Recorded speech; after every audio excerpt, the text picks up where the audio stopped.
आनंद परमानंद सतगुरु मंगनानंद जी साहेब सत्संग आश्रम डेरा सतगुरु पीतानंद जी साहेब धाम निगाना जिला भिवानी हरियाणा के सौजन्य से गुरु रविदास जीवन। बहुत से लोग अपनी कुलीनता, अमीरी और सांसारिक शान शौकत के अभिमान में पढ़कर गरीब दिख पड़ने वाले संतों या महात्माओं की आध्यात्मिक देन से वंचित रह जाते हैं। राजा पीपा एक वैभवशाली क्षत्रिय नरेश थे। उन्हें इस बात की जानकारी थी कि रविदास जी एक पहुंचे हुए महात्मा है, पर एक क्षत्रिय जाति के राजा होने के कारण उन्हें एक चमार जाति के महात्मा के पास खुल्लम खुला जाने में शर्म आती। एक दिन गंगा स्नान का मेला था और उनके शहर के प्राय सभी लोग शहर से बाहर गंगा किनारे मेला देखने चले गए थे। राजा पीपा को मौका मिला, ने चुपके से रविदास जी की झोपड़ी पर जा पहुंचे और पहुंचते ही उन्होंने रविदास जी से नामदान के लिए विनती की। रविदास जी उस समय चमड़ा भिगोने के कुंड में से पानी निकाल रहे थे और पानी का डोल उनके हाथ में था। उन्होंने सोचा कि आखिर राजा उनके दरवाजे पे आया है, इसे कुछ दे दें। उन्होंने इस डोल के पानी को लेकर राजा से कहा, राजा ले ये चरणामृत पी ले। राजा के मन में झिझक हुई कि एक क्षत्रिय राजा होकर चमार के हाथ का पानी कैसे पिए, पर रविदास जी के सामने स्पष्ट इनकार कर पाना भी कठिन था। अतः हाथ आगे करके राजा ने अपने चुल्लू में पानी ले तो लिया, पर रविदास जी की आंच बचाकर अपने कुर्ते की खुली आस्तीन के बीच से उसे गिरा दिया। रविदास जी इस बात को ताड़ गए, पर उन्होंने कुछ कहा नहीं। राजा जल्दी से घर लौट आया। मन में ये सोचने लगा, आज तो रविदास मुझे चमार ही बनाने पर लगा हुआ था। बड़ी मुश्किल से बच के आया। जल्दी से धोबी को बुलाया और हुक्म दिया कि कुर्ते की आस्थान के दाग को ठीक से छुड़ाकर और उसे अच्छी तरह धोकर लाए। धोबी कुर्ते को घर में ले गया और उसने अपने लड़के से कहा कि वह कुर्ते की आस्तीन में जहां दाग लगा है उसे मुंह में लेकर चूसे ताकि दाग निकल जाए और जल्दी साफ हो जाए। ये कहकर धोबी स्वयं कपड़ा धोने का मसाला तैयार करने लगा। लड़की छोटी थी, वह दाग चूस कर थूकने की बजाय अंदर निकलती गई, जिससे उसे आंतरिक ज्ञान का पर्दा खुल गया और वह ऊंची आध्यात्मिक बात करने लगी। धीरे धीरे शहर में ये बात फैल गई कि एक धोबी की लड़की बहुत बड़ी महात्मा है। राजा पीपा को भी इसका पता चला। राजा के दिल में आध्यात्मिकता के प्रति खिंचाव तो था ही। वह चुपके से एक रात उस लड़की के पास जा पहुंचा। लड़की राजा को देखकर हाथ जोड़कर उठ खड़ी हुई। राजा ने कहा, देख बेटी, मैं तेरे पास एक भिखारी बनकर आया हूं, राजा बनकर नहीं। लड़की ने कहा, मैं आपको राजी जानकर खड़ी नहीं हुई, पर यह जानकर खड़ी हुई कि मुझे जो कुछ मिला है आपके ही कृपा से मिला है। उसने बतलाया कि किस प्रकार राजा के कुर्ते के दाग को चूसने से उसे आंतरिक ज्ञान का भेद प्राप्त हुआ।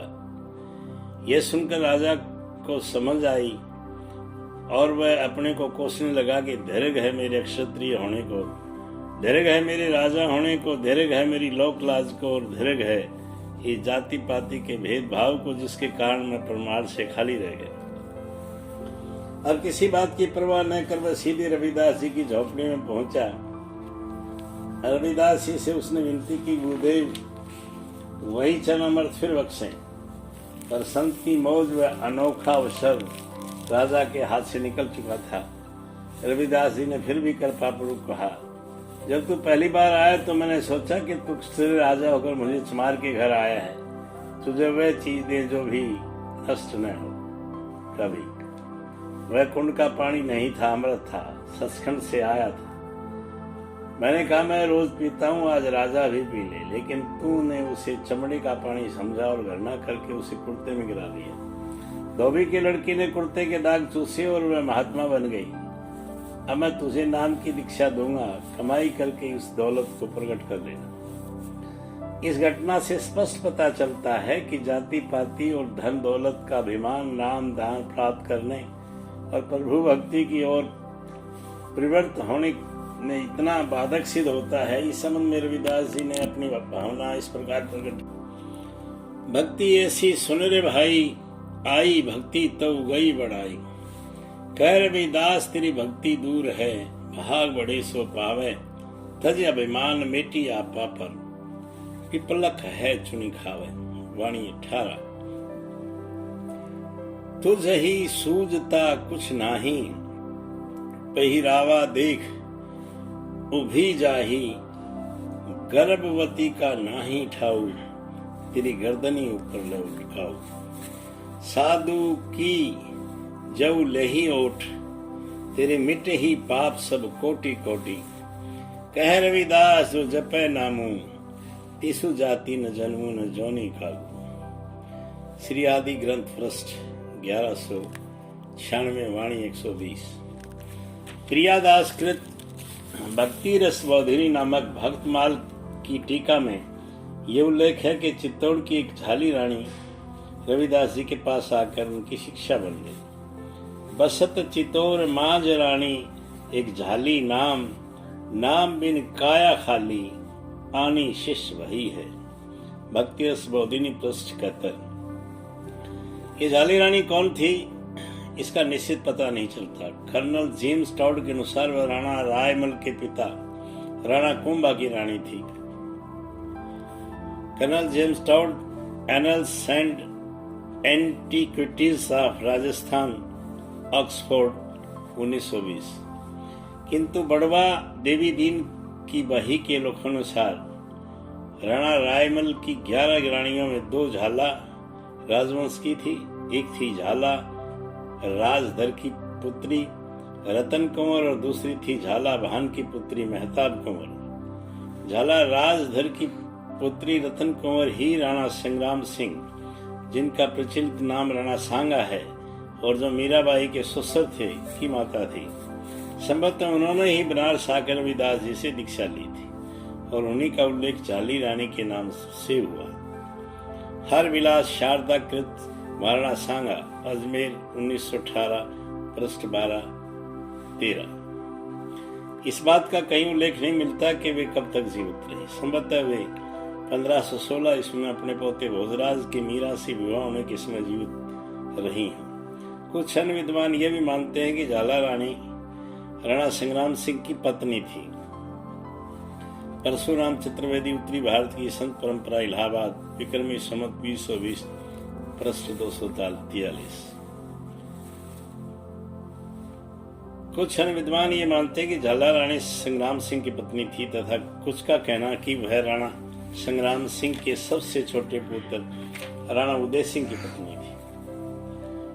ये प्रसिद्ध है कि 1540 ईस्वी में जब राणा उदय सिंह राजगद्दी पर बैठे तब उन्होंने रविदास जी की शिष्या मीराबाई को द्वारका से अपने घर चित्तौड़ लौटा लाने के लिए कुछ ब्राह्मणों को द्वारका भेजा था। संभवतः है कि उनके ऐसा करने में उनकी अपनी पत्नी झाला रानी की, जो रविदास जी की शिष्या बन चुकी थी, प्रेरणा रही हो, पर किसी निश्चित ऐतिहासिक आधार के अभाव में झाली रानी के संबंध में अभी भी अनिश्चितता बनी हुई है।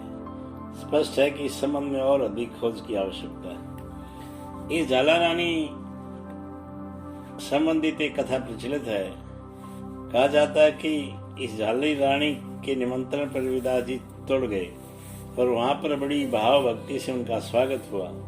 उनके आगमन के उपलक्ष्य में एक भंडारे भोज का आयोजन किया गया। तब चित्तौड़ के ब्राह्मणों ने एक चमार के साथ बैठकर उस पंक्ति में भोजन करना अस्वीकार कर दिया। आखिर उन्हें कच्चा सीधा दे दिया गया, जिसे अपनी रसोई अलग तैयार कर अपना अलग पंक्ति में बैठकर भोजन कर। पर जब ब्राह्मणों ने अपनी रसोई तैयार कर ली और अपनी अलग पंक्ति में बैठकर भोजन करना शुरू किया तो उन्होंने देखा कि प्रत्येक 2 ब्राह्मणों के बीच में एक रविदास बैठे।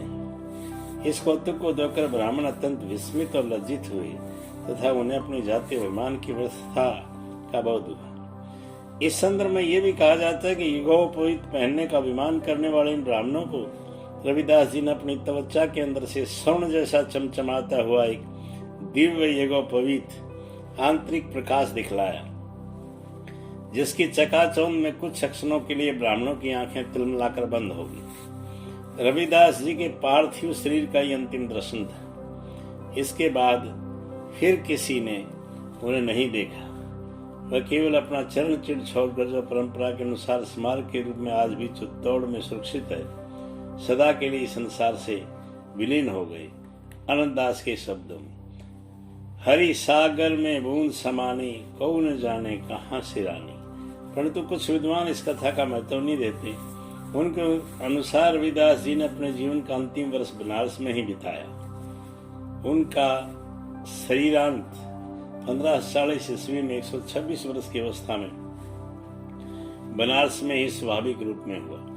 इस प्रकार रविदास जी एक पिछड़ी जाति में जन्म लेकर भी आध्यात्मिकता की उच्चतम चोटी पर पहुंचने का आदर्श स्थापित किया तथा निर्भरता पूर्वक सभी जाति और संप्रदाय के लोगों के बीच अपने प्रेम और भक्ति का उपदेश फैलाया। जो ब्राह्मण आरंभ में उनका विरोध करते थे, उन्हें बाद में उनकी महिमा का बोध हुआ और बहुत से प्रमुख ब्राह्मण श्रद्धा भक्ति पूर्व उनके चरणों में शीश झुकाने लगे।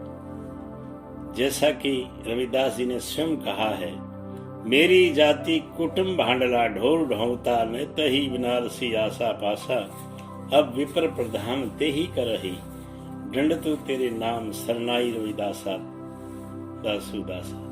श्री आदि ग्रंथ पृष्ठ 1293 वाणी 51। आनंद आनंद। जय हो।